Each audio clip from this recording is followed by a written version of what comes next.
I still remember the first time she called me Papa, not in a romantic way, just teasing, playful. I thought it was sweet. Now I replay that moment in my head and wonder, did she mean it literally? The worst part isn't the lie, it's how badly I wanted it to be real. I thought I met her older sister, but it was her mother and I was just another wallet trying to buy love. I was sitting in this small cafe near Limkit Kai Mall, nursing my third cup of coffee and wondering why I'd flown halfway around the world at 65. The humidity was killing me, my polo shirt stuck to my back, and every tricycle honk outside made me flinch. Then she walked in, Gleah. Her smile hit me before I even knew her name.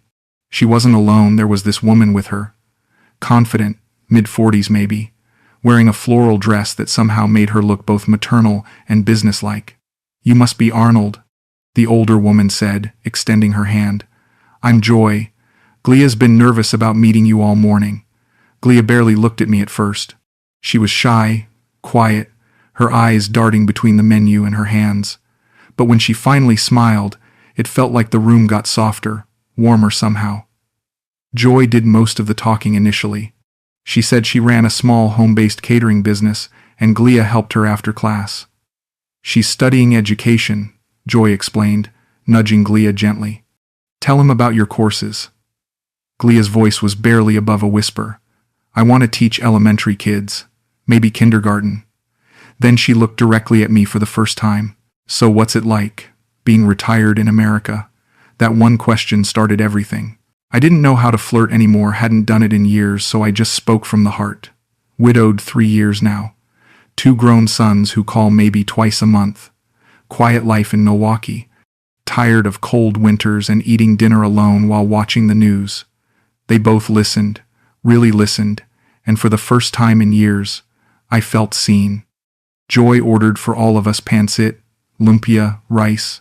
She kept encouraging Gleah to talk more.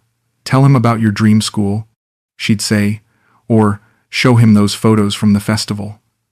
By the end of that first meeting, watching Gleah laugh at Joy's stories about difficult customers, I thought I'd stumbled into something real, something I'd given up hoping for. I walked them to the jeepney stop, and Gleah squeezed my arm before climbing in. "Thank you for lunch, Arnie," she said. The way she said my name soft, careful, made my chest tight. I watched their jeepney disappear into traffic and knew I was in trouble. The good kind, I thought. The kind that makes you feel alive again. After returning to Wisconsin, I couldn't stop thinking about her. My small apartment felt smaller, quieter, more empty than ever before. I'd wake up calculating what time it was in Cagayan, wondering if she was awake too. The video calls started casual, just checking in, asking about her classes. But soon we were talking for hours. Gleah started opening up, sharing stories about her professors, her dreams of having her own classroom someday. "I don't have a laptop," she mentioned during one call, her phone propped against a stack of books. "I have to use the computer lab at school, and there's always a line." I offered to buy her one without even thinking. It felt natural, like something any friend would do. Joy would sometimes join our calls, always joking, always warm. "You have 2 Filipina fans now." She'd laugh, waving at the camera from the background. She'd bring Gleah snacks during our conversations, sometimes sitting just out of frame but close enough to add comments or tease Gleah about her shyness. I started sending money, not much at first, just for data, the laptop, and books for school. Gleah was so grateful it made my heart hurt. "I've never had someone care about my education like this," she told me one evening, her eyes bright on the small screen. Her voice made my apartment feel less lonely, less like a tomb where dreams went to die. After 4 months of daily conversations, I booked another flight. I told myself it was just a visit, but deep down I knew I was falling hard. She met me at the airport, arms around my waist, and it felt like coming home. Joy hugged me too, patting my back like a proud mother. "Welcome back to the Philippines, Arnie," she said. We rented a little Airbnb in the hills outside the city. I remember one night, watching the rain drum against the windows while she cooked adobo in her pajamas. Her hair was pulled back in a messy bun, and she hummed softly while stirring the pot. "You think we'll still be like this in 10 years? She asked without looking up. I was sitting at the small table, watching her move around the tiny kitchen like she belonged there, like we belonged together. "I hope so," I said, and I meant it with every fiber of my being. That night, lying in bed listening to her breathe beside me, I started imagining a different life.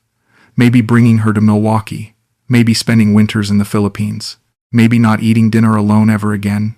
I started helping more without being asked.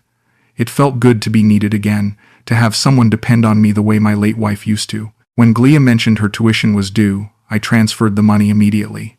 When Joy called saying they'd had a stove fire and needed help fixing their kitchen, I didn't even hesitate. "You're too generous, Arnie," Joy would say, but she never refused the help. She'd always find practical ways to use whatever I sent: new pots, ingredients for her catering business, medicine for Gleah when she caught a cold. But small things started bothering me, scratching at the back of my mind like an itch I couldn't reach. A neighbor called me Lolo one day while we were walking to the market. "Grandfather." When I asked Gleah about it, she just laughed. "They tease all the foreigners like that. Don't mind them." Still, something felt off. Joy never mentioned their parents: no father, no mother, nobody else in their family. It was just the two sisters, she said, taking care of each other. When I offered to help with a student visa application for Gleah, she couldn't produce a birth certificate right away. "It's at home," she said, then later. "We have to get a copy from the civil registry." Weeks passed without any progress. One afternoon, I decided to ask Joy directly. We were sitting on their small porch, drinking Coke from glass bottles, watching Gleah hang laundry. "You're her older sister, right?" I said, trying to sound casual. Joy looked at me for a long moment, her expression unreadable. Then she smiled too long, too careful. "Of course, what else would I be?" Something in her tone made my stomach clench, but I wanted to believe her. I needed to believe her. This thing we had, this family, I thought I was becoming part of it, was the first light I'd seen in years. I wasn't ready to question it too hard. Not yet. The visa paperwork became a nightmare that should have been my first real warning. Gleah wanted to finish her degree in the U.S., and I wanted to support her dream. I'd already researched schools in Wisconsin, imagined her walking across a stage in a cap and gown while I cheered from the audience. But she couldn't produce a complete birth certificate, and every time I brought it up, Joy got defensive. "Why do you need to know everything about our family?" she snapped during one conversation. Her voice had an edge I'd never heard before, sharp enough to cut. "Some things are private, Arnie." I felt like I'd overstepped, like I was being pushy and insensitive. "I'm sorry," I said. "I just want to help with the application." Joy's face softened immediately, and she reached over to pat my hand. "Our father was abusive," she said quietly.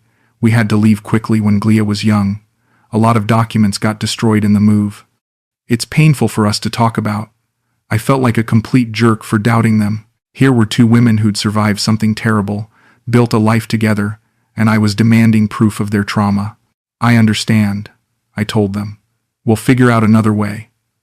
But something inside me stayed uneasy, a tiny voice I kept trying to silence. A few days later, at the embassy office in Manila, a visa officer looked over our incomplete paperwork with a frown. "The student needs her mother's signature on this guardian release form," the officer said, pointing to a section I'd missed. "That's her sister," I corrected, gesturing toward Joy. The officer raised an eyebrow and looked at Joy, then at Gleah, then back at me. "Sir, this form specifically requires a parent or legal guardian signature. Sisters cannot sign unless they have formal custody documentation." I felt heat rise in my cheeks. "But they're sisters. Joy has been taking care of Gleah since they were young." The officer's expression remained neutral but somehow skeptical. "We'll need proper documentation to verify the relationship and custody arrangement." We left without submitting anything. Joy was quiet the entire taxi ride back to our hotel. When I asked if she was okay, she just said, "Government workers here are so difficult, always making problems." But that night, lying awake while Gleah slept beside me, I couldn't shake the officer's raised eyebrow, the way he'd looked at all three of us like we were telling a story that didn't quite add up. I decided to surprise them with groceries while they were out at Gleah's school registration. I knew where they kept the spare key under the flower pot by the front door, and I figured I'd stock their small refrigerator, maybe cook dinner for them when they got home. I wanted to do something thoughtful, something that showed how much I cared about their little family. The walk to their house took me through a narrow alley lined with small concrete homes, children playing in the dust, mothers hanging laundry on bamboo poles. A neighbor woman was sweeping her front steps when she saw me approaching Gleah and Joy's door. "You're Gleah's boyfriend?" she asked in English, smiling. I nodded, feeling oddly proud to claim that title. "She's a sweet girl, very respectful to her mama." She pointed toward their front door, where I was fumbling with the key. "Look, there's a nice photo of them inside, from when Gleah was small." I thanked her and went inside, arms full of groceries from the market. Their living room was tiny, just a small sofa, a folding table, and a few framed photos on a shelf near the window. I'd seen the photos before but never really studied them. This time, setting down the bags of rice and vegetables, something made me look closer. There was one frame I'd somehow missed tucked behind the others, a bit dusty. I pulled it forward. It was a photo of a young girl in pigtails, maybe 9 or 10 years old, standing beside a woman in a yellow sundress. The girl was unmistakably Gleah, those same bright eyes, that same smile. And next to her wasn't her sister, it was Joy, looking exactly the same as she did now, just with shorter hair. At the bottom of the photo, in faded blue ink, someone had written, "Mother's Day 2011. I stared at that photo for what felt like an hour but was probably only minutes. My hands started shaking. I set it back exactly where I'd found it, behind the other frames, and walked out of the house without putting away the groceries. I didn't surprise them with dinner. I didn't wait for them to come home. I just walked back to my hotel in a daze, my mind racing through every conversation, every story, every time Joy had referred to herself as Gleah's sister. The math was simple and devastating. If this photo was from 2011, Gleah would have been about 10 years old. Joy would have been in her 30s, and they would have been mother and daughter, not sisters, which meant everything, absolutely everything, had been a lie. I confronted them the next morning at our usual café. I'd barely slept, spent the night rehearsing what I'd say, how I'd handle their denials and explanations. But when I pulled out a photo I'd taken of their family picture with my phone, Joy didn't even try to deny it. She just looked at it, looked at me, and shrugged. "So what?" she said, stirring sugar into her coffee like we were discussing the weather. "Does it change how she treats you?" My mouth fell open. I'd expected tears, apologies, desperate explanations, not this casual dismissal. "So what?" I repeated. "You've been lying to me for months. You're not sisters, you're mother and daughter." Gleah started crying then, but they weren't the tears of someone who'd been caught in a lie. They were frustrated tears, angry tears. "We thought you'd leave if you knew," she said, not looking at me. "Americans don't want to date girls with mothers who need money too." "That's not," I started, but Joy cut me off. "Isn't it?" she said. "You think you would have sent all that money if you knew it was going to support a mother and daughter instead of two sisters helping each other?" The cafe suddenly felt too small, too hot. Other customers were starting to stare. "The age difference," I said weakly. "If she's 22 and I'm 43, Joy said. "I had Gleah when I was 21. Her father left when she was 2. I've been raising her alone ever since." She leaned forward, her voice getting harder. "You think it's easy being a single mother here? You think the Americans who come looking for young girlfriends want to hear about children and responsibilities and families who need help?" I stood up, so fast my chair scraped against the floor. "You made me look like a fool. You made yourself look like a fool." Joy shot back. "We never asked you to fall in love. We never promised you anything except company and kindness." I stormed out, pushing through the cafe door so hard it slammed against the wall. Behind me I heard someone whisper, "Americano tanga, stupid foreigner." The words followed me down the street like a curse I couldn't outrun. That night, alone in my hotel room, I drank for the first time in years. I opened my banking app and scrolled through the transfers. Over $18,000 in 1 year. Tuition, kitchen repairs, medical bills, groceries, clothes, birthday gifts. None of it had been for two sisters helping each other. All of it had been for a mother and daughter running a long con on a lonely old man who wanted so badly to be needed that he never asked the right questions. She came to my hotel room the night before my flight. Alone. I'd been packing, throwing clothes into my suitcase with shaking hands, trying not to think about how empty Milwaukee would feel after this. The knock on the door was soft, hesitant. I almost didn't answer. When I opened it, Gleah stood there in a simple white dress I'd bought her weeks earlier. She looked younger than ever, and for a moment I forgot how angry I was. "Can I come in?" she asked.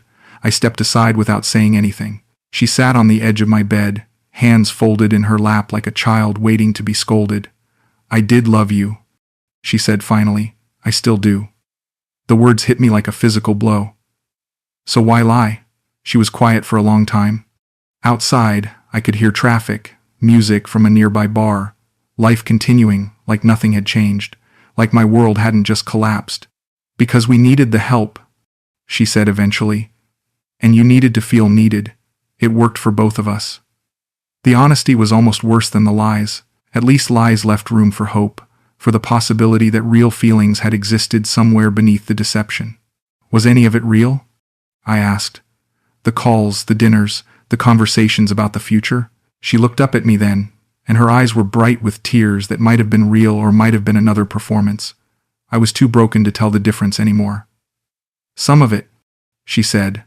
"I liked talking to you. I liked making you happy.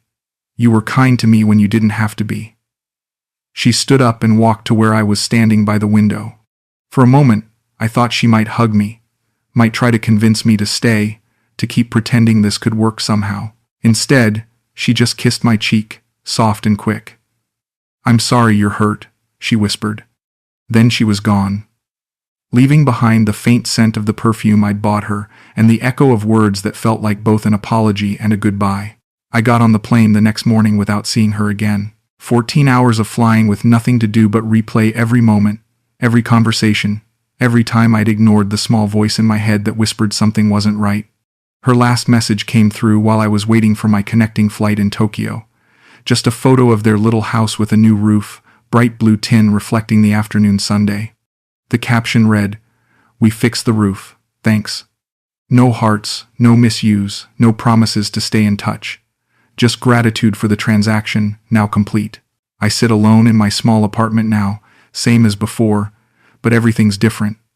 The snow falls outside my window like it always has, but it doesn't feel clean anymore. It feels heavy, gray, like the weight of all the stupid decisions I've made. I haven't dated since, haven't even tried. The thought of trusting someone again, of believing in smiles and sweet words and promises of forever, makes me feel sick. I still replay those video calls sometimes, her voice saying, "Arnie, you make me feel safe." Maybe she meant it in that moment. Maybe the feelings were real, even if the situation was fake. Maybe love and deception can exist in the same space, twisted together like vines you can't separate without killing both. But I've stopped asking those questions. They don't lead anywhere except deeper into the maze of my own foolishness. My sons called for my birthday last month. Brief conversations, duty calls. "How are you doing, Dad?" they asked. "Any updates from your travels?" I told them I was fine, that the Philippines was beautiful, but I wouldn't be going back. I didn't tell them about Gleah or Joy or the $18,000 or the photo that shattered my heart. Some failures are too embarrassing to share, even with family. The truth is, I didn't fall for a scam. I fell for a feeling. The feeling of being wanted, needed, loved by someone young and beautiful who hung on my words and made me feel important again. When you're 65 and tired of being alone, when your wife is dead and your sons have their own lives and your retirement stretches ahead like an endless gray highway, you'll believe anything that makes the silence go away. Gleah and Joy saw that hunger in me from the first day in the café. They saw a man so desperate for connection that he'd overlook obvious inconsistencies, ignore red flags, rationalize away his own doubts. They saw the perfect victim, and they were right. I made it easy for them. I wanted to be fooled. I don't blame them anymore. They were surviving the best way they knew how, using the tools they had available. A beautiful daughter, a convincing story, and a lonely American's desperate need to feel relevant. If anything, I respect their hustle. They worked for that money, giving me months of attention and affection and carefully crafted hope. I don't hate them. I don't even hate myself, not anymore. I just wish I had loved myself enough to ask harder questions, to demand real honesty instead of settling for comfortable lies. I wish I had been brave enough to be alone rather than weak enough to be used. But wishes are just another kind of lie we tell ourselves, aren't they? Another way to avoid accepting what actually happened. The snow keeps falling outside my window. My dinner is getting cold on the table. And somewhere in the Philippines, Gleah is probably video chatting with another lonely foreigner, telling him about her dreams while her mother coaches her from the background. The cycle continues. The only thing that changes is the name on the wire transfer. And maybe that's okay. Maybe we all get what we deserve in the end, them with their survival. Me with my expensive lesson in the difference between being loved and being useful. Maybe that's just how the world works when hope meets desperation on a video call at 3 in the morning. I turn off my phone, finish my cold dinner, and try not to count how many quiet nights I have left.